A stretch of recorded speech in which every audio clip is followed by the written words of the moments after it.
mu üks armas sõber saatis mulle kutse ja oli vaja ette võtta reis Islandile.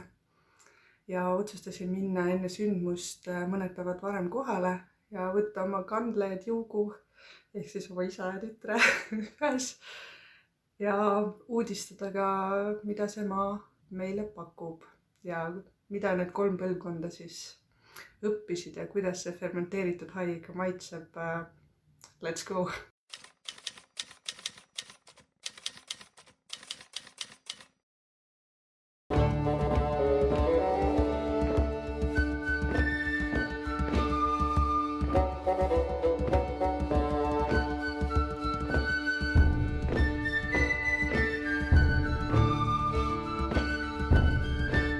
ChatGPT soovitas, et hea Islandi mõistes taskukohane toit on see Icelandic street food, kus kõik saavad kõhu täis, sest see on nende moto.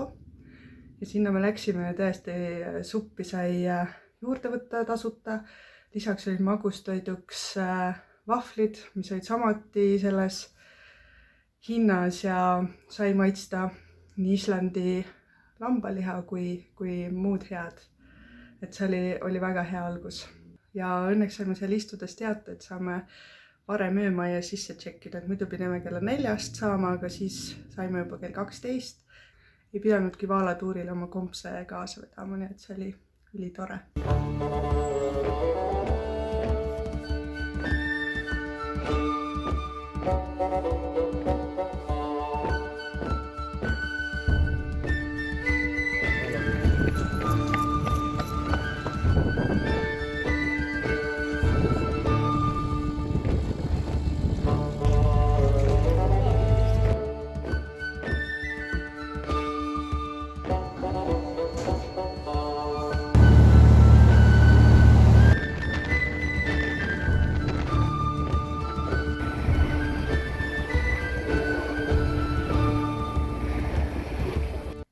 Kui ma seda vaalatuuri broneerisin, siis seal oli kirjas, et kui te esimesel korral vaalu ei näe, siis võite tulla tasuta järgmisele tuurile ja ma võtsin seda kui garantiid, et kindlasti näeb neid vaalu, aga hiljem ma sain aru, et see oli müügitrikk ja õppisin, et Reykjavikis on pigem juhus, kui sa näed neid vaalu, et põhjarannikult minnes, siis on suurem tõenäosus.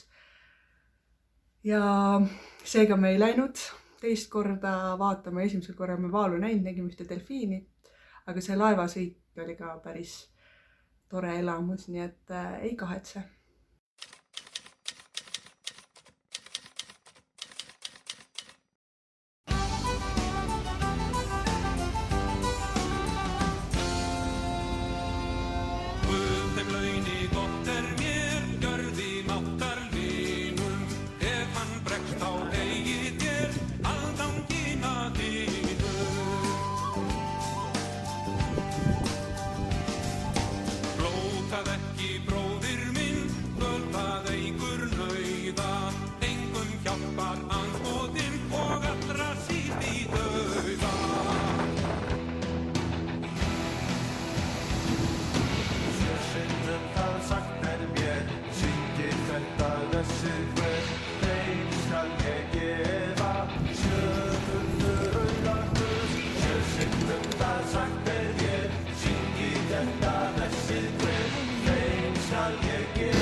Kolmandal päeval rentisime auto, et saaks veidi vabamalt liikuda sinna, kuhu me täpselt ise minna tahame. Ja muidugi me tahtsime minna kuumaveeallikatesse ja teadagi kõige tuntum on see Blue Lagoon, aga seal on kuidagi viimasel ajal väga palju turiste ja siin on kommerts. Otsisime mingit rahulikumat kohta ja valituks osutus Famsvik, mis on siis natukene Reykjavikist põhja poole. ja alguses tundus, et see on ka kõvasti soodsam, aga siis ma õppisin, et selle hinnastamine on nagu lennukipiletitel, et kui soovitud kuupäev on alles kaugem, siis on piletihind soodsam, et mida lähemale sellele kuupäevale, seda kallimaks läheb ja oleneb ka palju rahvast juba on pileteid ostnud, et see ka siis kergitab hinda, et see on selline muutlik hind. Nii et see läks natukene kallimaks, kui ma alguses planeerisin, aga samas see kogemus oli seda väärt, et seal ma olen käinud ka Blue Lagoonis, aga see Famsuki kogemus oli ülimõnus. Me olime esimesena seal varahommikul kohal ja siis ei olnud ka nii palju rahvast, et me saime täitsa mõnusalt seal seda nautida.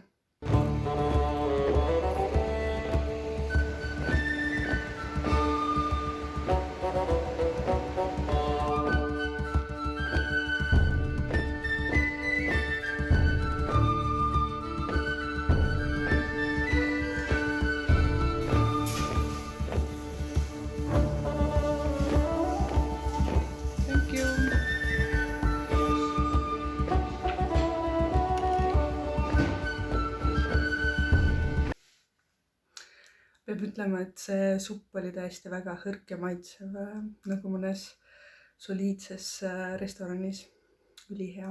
Ja siis suundusime lõuna poole tagasi Grindaviki, et näha neid värskemaid laavavälju, mis alles sinna siis 2025. aastal voolasid ja tekitasid palju paksu pahandust, et tahtsime seda natuke ka ise uudistada.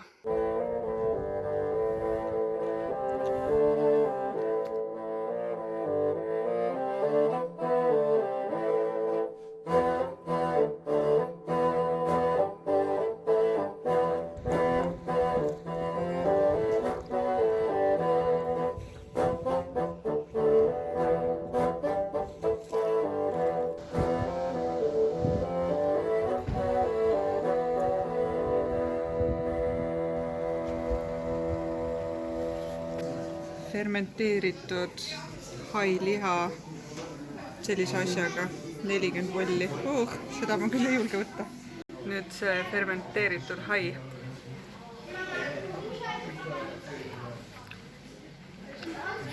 Seal on mingi teravus.